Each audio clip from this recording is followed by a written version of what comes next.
Good evening, and welcome to the Pro Wrestling Reality Podcast live. We're going to be taking your calls. Hopefully we get some great discussion tonight. No particular topic tonight.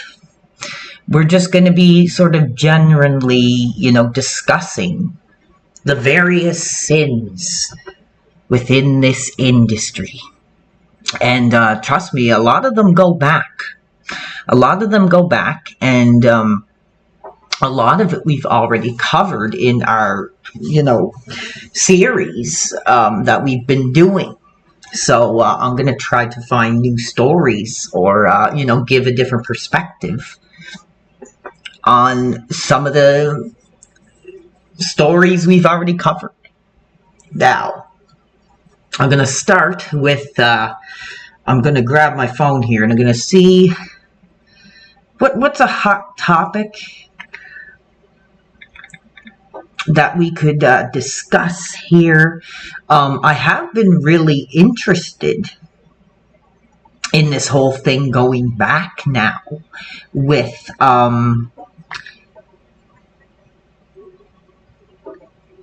what was it here? Had it. Listen, oh yes, the whole Foley is pod controversy. Now, everything that is said on here is only an allegation. It's only my view. It's not, nobody's committing a crime here. Nobody's doing anything wrong. This is just my view on this industry. So, a lot of fans are very familiar with that, major modern industry journalism giant, Conrad Thompson, who's had various names, featured on his podcast conglomerate. And recently, he really did get a big name in Foley.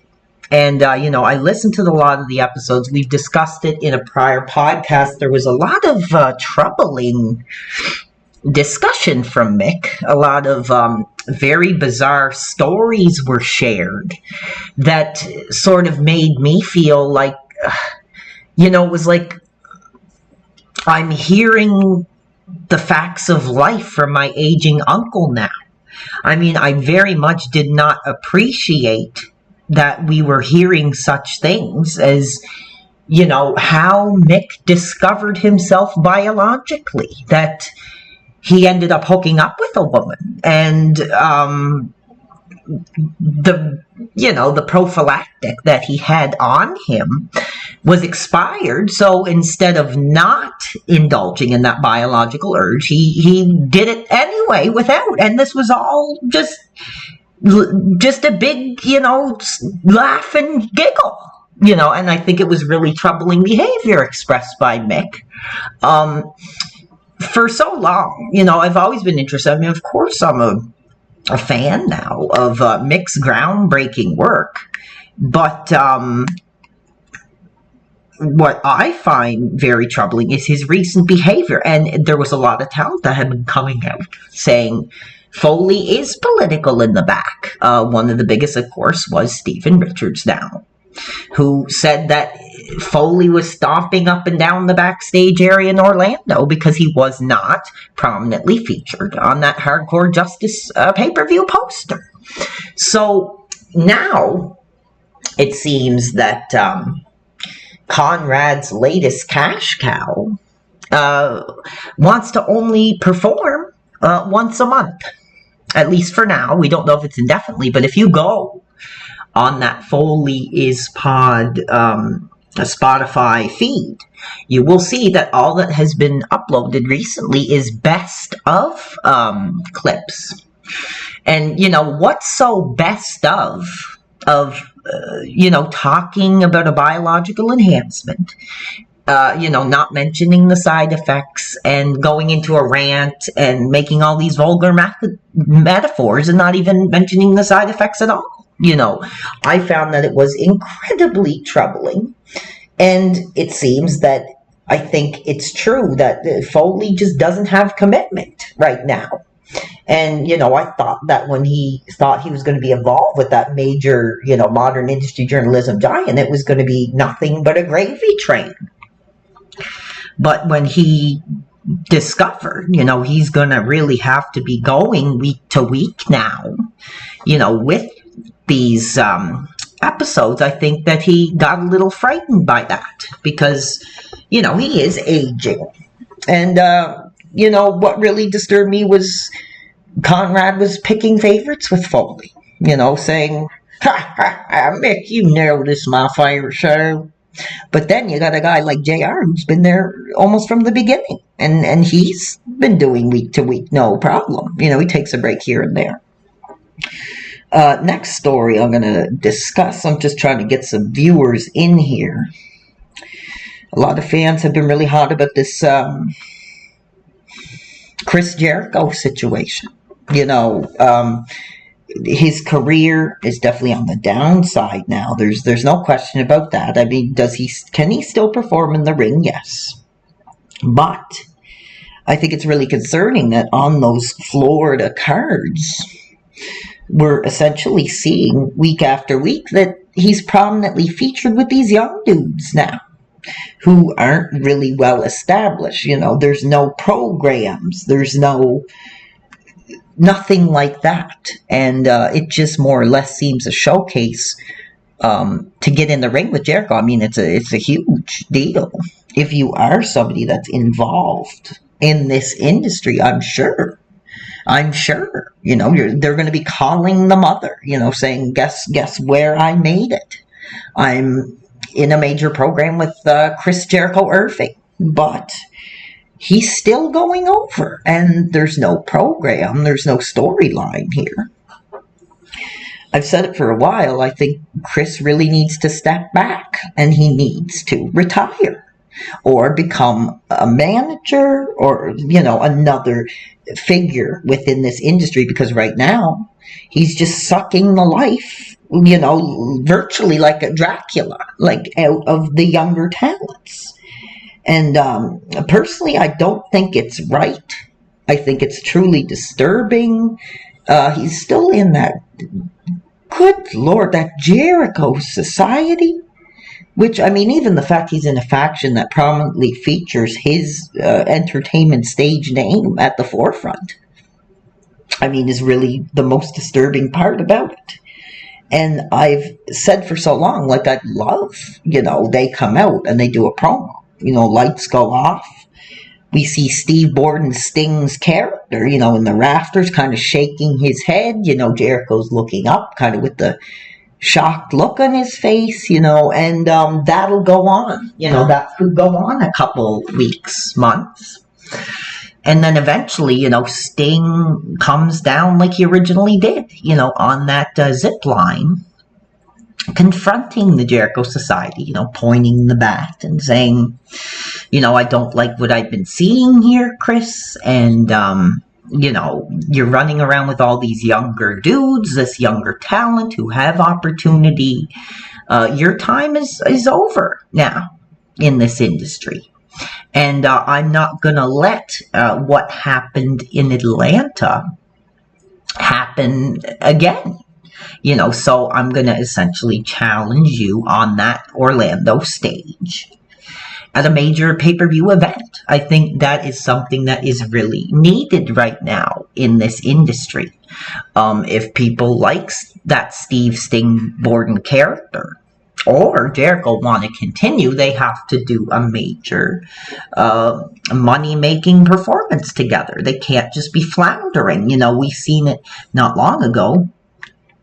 Sting is taking jumps off ladders, like on free television, and I think it's really concerning. It's really concerning that AEW doesn't really mind just kind of throwing these guys out there, making them do things that would be more appropriate to be doing on a pay-per-view stage than just week to week.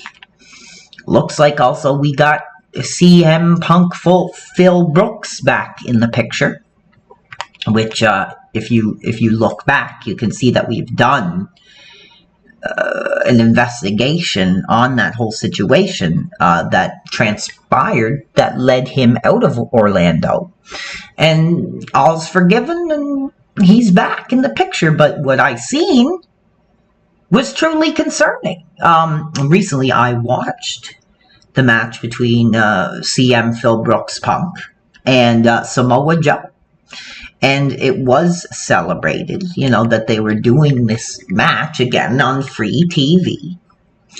And it had been in the making for some time. I'm not sure the details because that wasn't my era back then. But what I seen was one of the most concerning situations that I've ever seen on this stage.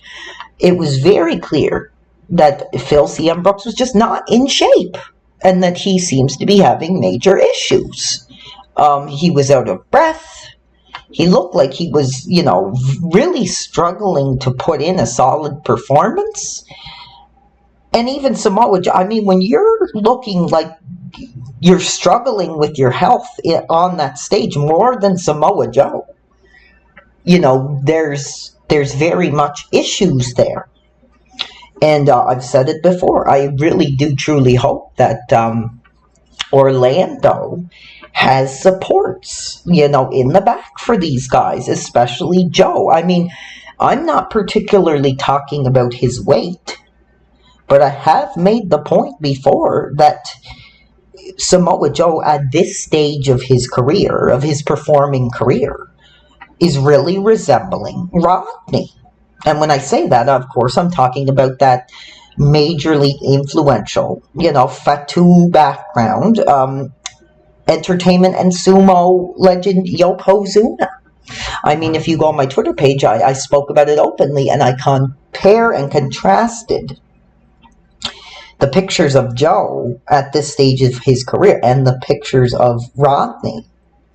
And good Lord, it was like such a haunting comparison. So seeing both talents that are really, supposed to be celebrated, really struggling to get a grip on where they are at now at this stage in their career. It was truly troubling. And I don't know where that Orlando-based company is really going to go when it comes to moving forward, because a lot of their top the talent that's going to have them having fans booking hotels or booking flights are just not at peak stage shape. It's very clear.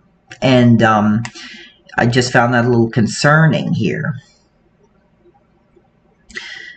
Another situation here, former New York talent Val Venus has been coming out recently. And, I'm a fan of Val back in his original era. And it's clear that he's also very much political. And he's saying a lot of things that I think are really concerning. And I actually said to him on Twitter, that, Val, back in your day, you once said that monumental line, "Hello, ladies."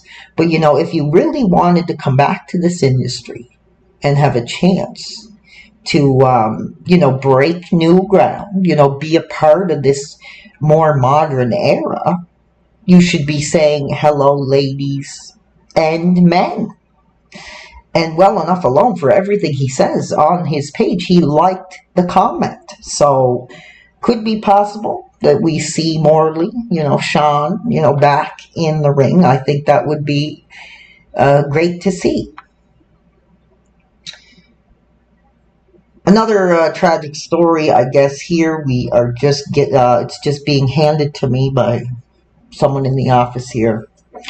Teddy Hart arrested on multiple possession charges. Now that is just troubling. I've been such an outspoken, fan of Teddy for years.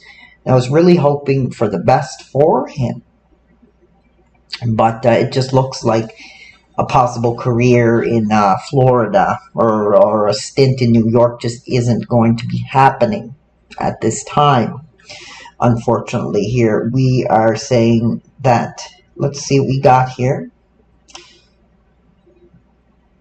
We're looking at the court forms here.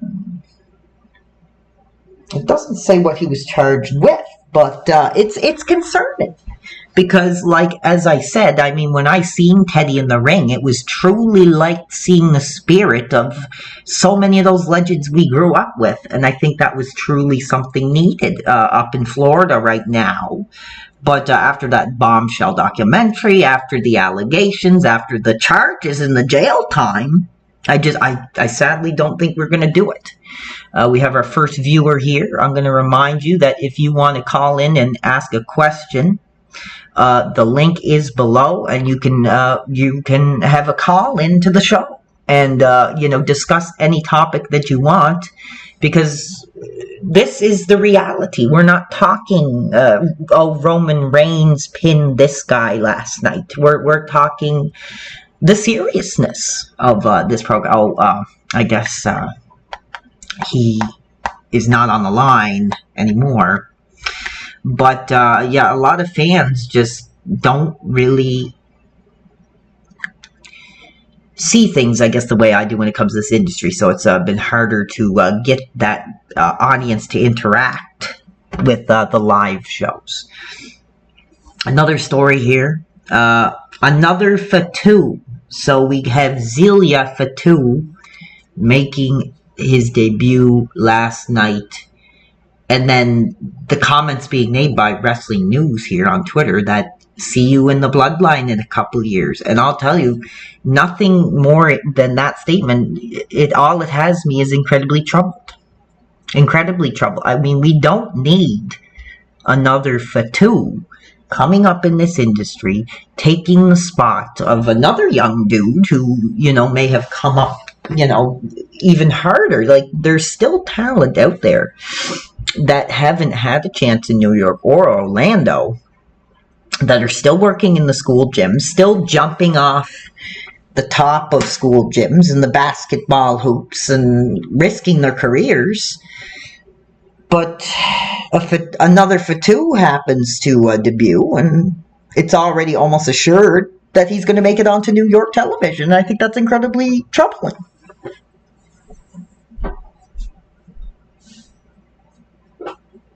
I think it really shows that there's a lot of favoritism, for that family. And as I said before, I really wonder how it all started. Because, you have all the talent that really did a lot to really get that major New York-based MSG company, on its first bit of ground. You look at The Rock's father and the business that the Maivia did, and even stars like Rikishi, who were never main event, but they left their mark on this industry. But it just seems now, anytime someone pops out another Fatu, it's almost guaranteed that, someone like a Triple H, Paul Levesque, is going to have to put the pen to paper. And I just can't really understand how it's been let go like this for so long.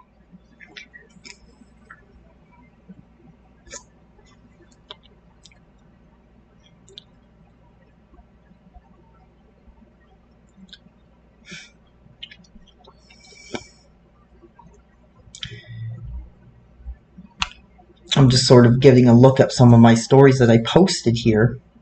Excuse me about the silence. Okay, another story here. I guess Jim Cornette is making allegations that Matt Hardy was recently drunk during a Twitter tirade. Now that's incredibly troubling because we've already know the sins of the brother, Jeff, and they've been well documented for a long time. And now it seems that the brother now, who has been working, pretty prominently up in Florida, is still having his issues with the bottle.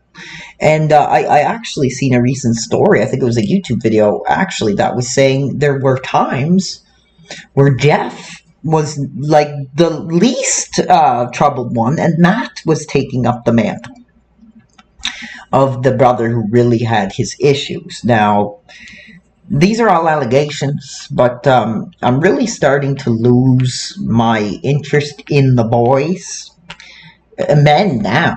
I mean, they got to be close to their 50s, and they're still acting, like they're 17, 18, 19, 20, with the car wrecks and the drunk driving and the drinking and it's just very troubling to see such influential names who just really did break so much ground, in this industry, come to this point where fans aren't even really essentially wanting to see them take that stage, because I always think of it, I think of the people who have lost, a friend or a loved one in a drunk driving incident who may be a fan of this industry. How could you look at somebody like Jeff or the Uso brothers the same after that?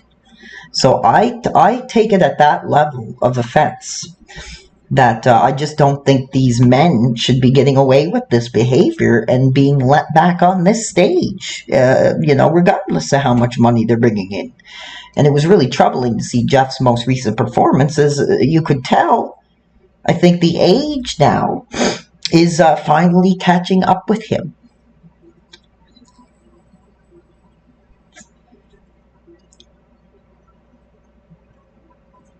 But I was always a big Hardy Boys fan.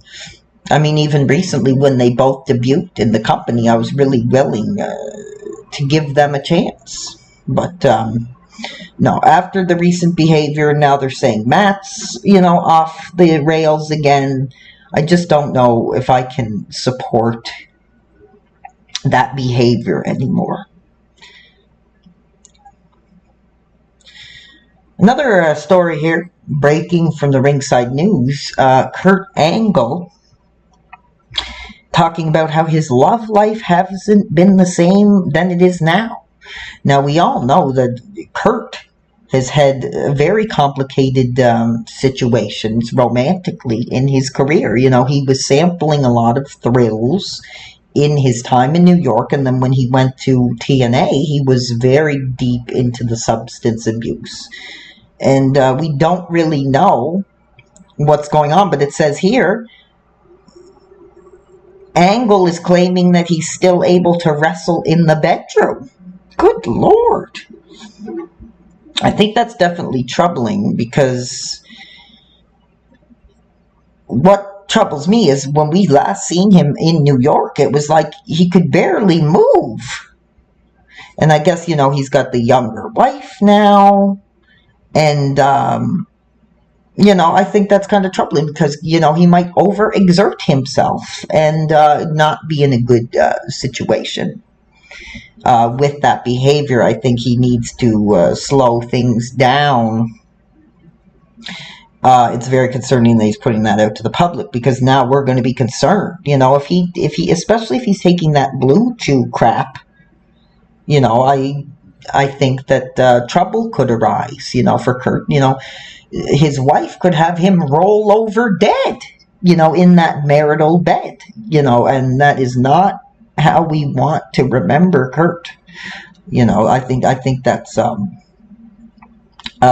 truly troubling situation.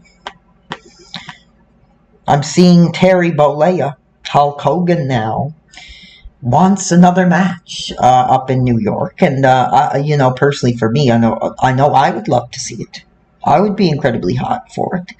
But a lot of fans still are very touchy about the subject of Terry, back in New York, especially after his past behavior. We heard the rumors that he was giving speeches to some of the younger talent, saying things like, you don't know when you're being filmed and you don't know what's going to be put out there. And I think it didn't really resonate with a lot of the younger talent who've been truly following Terry's troubled history within the past decade or so.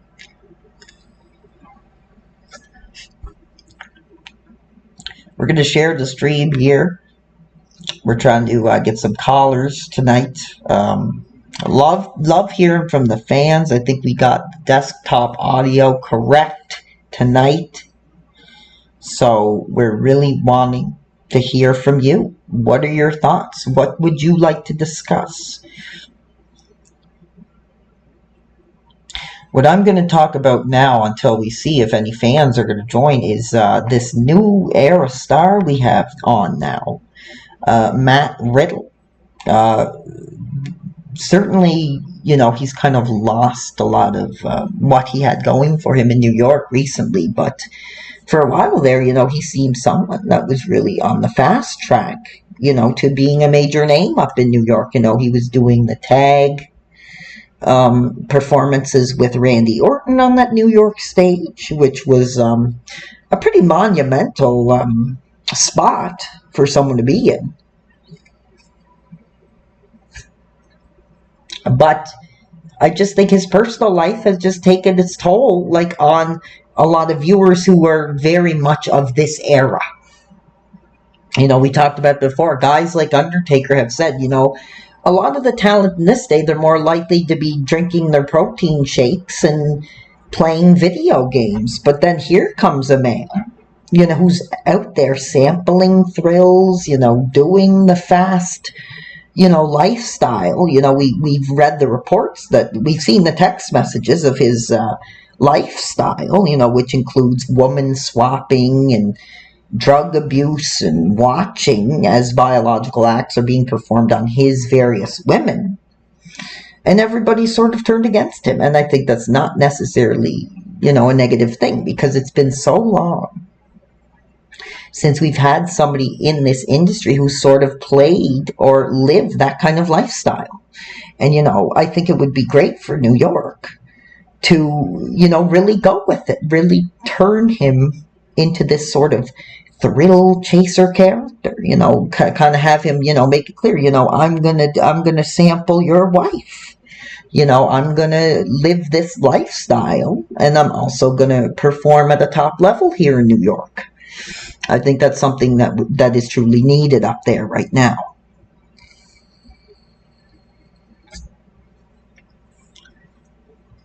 I'm just looking at some of these questions here that are coming in through the Twitter as we wait to see. All I'm seeing, feed after feed, that new Fatu.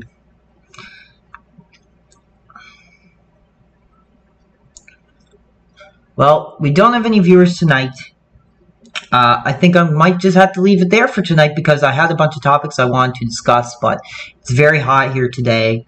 But I just want to let the fans know that I'm back. I'm wanting to interact with the viewers and the callers.